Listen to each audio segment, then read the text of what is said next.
Natuwa yung soft drinks lang.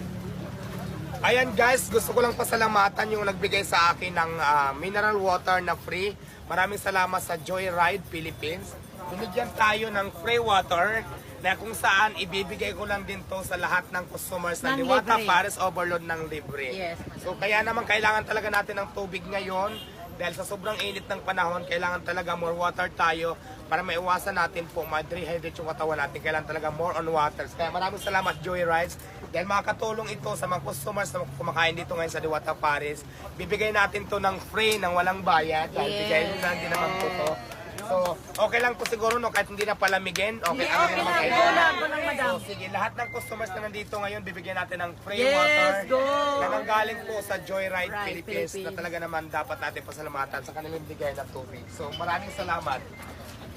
So, bibigyan na natin. Yes, go! Sila! Free lang to, free ha, free. Free lang ito, free. Forward na po, ang tapos. Kailangan uminom kayo ng tubig. Oo, uminom kayo para at least hindi kayo ma-heat stroke. Thank you. Libre. Lahat po, bahala na po kayo kung ipangligo nyo to, inumin nyo, itago nyo. Basta ito po ay, free lang po ito, nanggaling siya sa Joyride. Remembrance na lang. Oh, bilibre na kayo sakay, may joyride na, may tubig pa. Remembrance na yung Diwata. Thank you. Mami. Okay na.